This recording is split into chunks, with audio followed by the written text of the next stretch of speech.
Protests turned destructive in downtown Seattle tonight. Here's what we know as of 10 o'clock. Protests started at about noon today in Seattle, but turned destructive right around 4 p.m.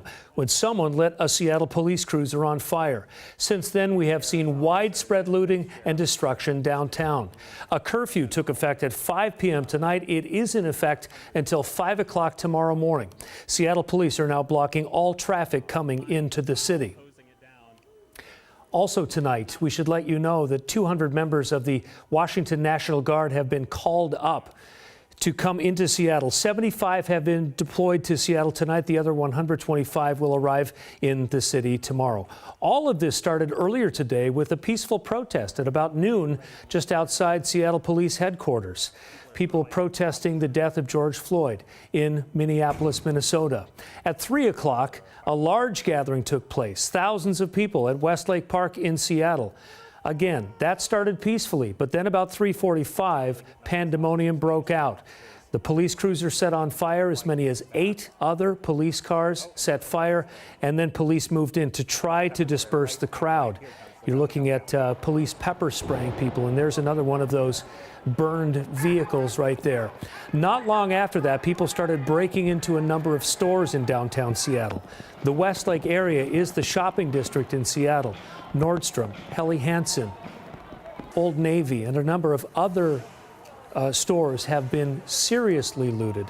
Let's go to King 5's Michael Crow. He's been covering everything since it began today. Michael. Hey guys, still a chaotic scene here downtown. Just in the last couple minutes, we were changing batteries and a guy came over and kicked our microphone away and half broke it. We're actually watching this growing crowd trying to break into the T-Mobile back behind us, and I can hear glass. It sounds like they're making their way through. I mean, it just really speaks to the situation here. It's ebbs and flows of violence and looting. And they're just, I've used whack-a-mole so much, but you can see there is a contingent of police that has just arrived that is standing here, but certainly not enough to move up on the size of that group here. And that's what we've been seeing is groups grow, tear gas is thrown at them, pepper pellets sometimes, or flashbangs, and then the group disperses and eventually coalesces somewhere else. But this widespread destruction down here, we were just a block down the other way talking to a small business owner who had boards in the back of his truck and is patching up the broken windows of his business. And you could I just want to give you a listen because he had some powerful words about what he's experiencing now tonight after having his business looted and damaged. A small business that got the windows smashed out of it. What do you guys do here? We hand make all of our own product upstairs. We're a local business. I mean, this is, what's funny is that my wife and I this morning were having a conversation about how horrible what happened was, and then we have to deal with this, it's... I hear the emotion in your voice, man. Well, this is 10 years of a lot of hard work, and, yeah.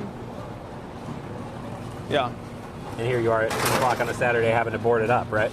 Yeah, and we're tons of stuff. That's all handmade here. It's not like we're manufacturing stuff over in China. It's handmade upstairs. This is my dad helping me board up windows. It's tough. How did you find out about all this? Actually, we were just having a family day, and my mom called and said, "Have you turned on the news?" And we've been watching it, and I was like, we have to go down and find out what happened. I mean, keeping my fingers crossed that there would be nothing that happened, but unfortunately, that's not the case. So you were saying you were talking about how it was terrible what happened to George Floyd, and now this is. I mean, I don't know. How do you feel? Does anything about your opinion change, or just what's happened to you today with protests? No. Well, I mean, what happened is still super sucky, super horrible. Like, I was telling my wife, I was like, man, I'm just like sick to my stomach. And it doesn't change how I feel about what happened. It's just a jagged pill to swallow a little bit, I'm sorry, I asked that in a clumsy way. I guess what I mean is... Hey guys, and this, again, developing situation out here. Talk about a tale of two things going on here. We just saw the police take down that guy in the white here that they're moving up. It was dozens of people that were inside that T-Mobile store looting it. and then the police were pulling them out of the window bodily, and they're still running out. You can see this, and police are trying to get the few that are still inside.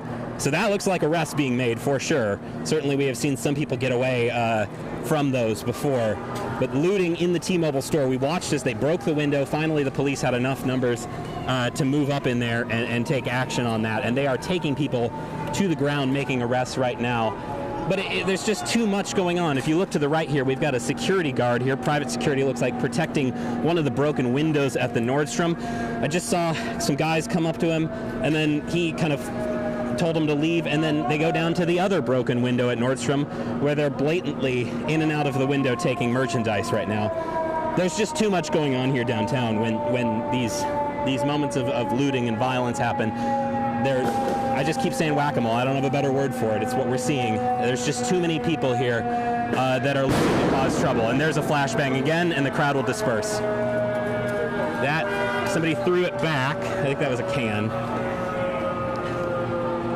It's just unreal. It stops for a little bit, and then we have another thing like this. The crowd will coalesce and grab that they're willing to do that. That was firework, I think. I gotta tell you guys, that was some of the most physical stuff I've seen today coming out of that T-Mobile store. I could see cops grabbing him by the shoulder and pulling him out of the window there, because there were just dozens of people that had grown and in size and gone inside there. It's just unreal down here. I mean, people are getting very bold. Like I said, somebody walked up to me while I was kneeling on the ground not 5 minutes ago. This is the microphone we've been using, and I had it laying on the ground, and they just kicked it out of the way and broke it partially. People are getting very bold down here. Certainly we've seen that growing over the last couple of hours here. So, and again, you can see now it's kind of back to calm, right? People are back to recording. The police are moving up on the bike, but it has slacked off a little bit from that moment of action. It's these ebbs and flows that we're seeing here through the night here in downtown Seattle. And again, I'm just wondering, there's another flashbang, and you can see that's a gas canister that they just threw down there. It just continues. It ebbs and flows, and nobody is really sure when they'll stop down here. That's what we've got for you right now. We'll send it back to you. All right, King 5's Michael Crow, thank you. Also, our Amy Marino has been covering everything downtown since it began unfolding this afternoon around 4 o'clock. Amy, what's going on right now where you are? Well, right now we're up at 7th and Pine, just a few blocks away from where Michael is, and they still have some tactical officers out here. This group actually with the Bellevue Police Department. But we can actually see just how much destruction is out here. If you just kind of look along the sidewalk, you see so much broken glass. There's just trash thrown everywhere. It's thrown out in the street. I saw a truck roll through here just a few minutes ago. The whole back of it was just full of pieces of wood, plywood, just to put over windows. This is going to be a huge cleanup operation. There's graffiti on windows, there's graffiti on buildings, there's graffiti on all kinds of surfaces, marble, things like that. It is just going to be a tremendous cleanup operation to restore downtown. You can actually see some pieces of plywood. I don't know if you can pick them up, but they're just laying over there on the street and on the sidewalk. They were actually on a business, and they were pulled off by some of the people out here tonight. A nearby restaurant was broken into, and they actually pulled chairs and high chairs and some of the things inside the restaurant out onto the street. And many officers still out here trying to get a handle on the situation. And among all the trash I'm seeing, something we found too is you're seeing some of the debris for what the police were involved with. This is what they call a foam baton. It's one of the things that they actually, when they can shoot these out to try to push protesters back. And we're finding some little bits of stuff like this that shows what the police were using to deal with the crowd. It has a little bit of foam on the end, and they use things like this to fire out at protesters to try to push them back. It's one of their, non-lethal measures that they use. And once again, police very active out in the area. We're still seeing, people circulate, and it is a much smaller crowd than it was before. But obviously, there is still a lot to be done out here. And as we saw with Michael a moment ago, there's still people heavily involved with what's going on. I'm going to send it back to you, Mark. All right, King 5's Amy Marino, and we should say that extensive looting has happened in that area of Seattle. Nordstrom, Old Navy, Helly Hansen, Eileen Fisher, Target, all of those stores have been extensively looted. Police are standing guard outside as many of those stores that they can. I want to talk more about the fires. The fire department in Seattle had a hard time getting to vehicles on fire today. Fire Chief Harold Scoggins addressed the media about the difficulties his department is facing tonight. You may have seen us waiting to respond to fight vehicle fires. I want you to know I have a duty to keep our firefighters safe. And we're waiting to extinguish these fires until we can actually get in and do the good work. And that's why I think it's important our partnership with SPD and the escorts that they have been providing us throughout the day and throughout the evening. I also want to end with reminding those who are starting fires in the downtown area that they have very many unintended consequences. You may be hurt, those protesting may be hurt, those who live, visit, and work here or maybe here right now may be hurt. Businesses are lost and destroyed because of these fires. They spread very quickly, as you've seen on the news around the nation.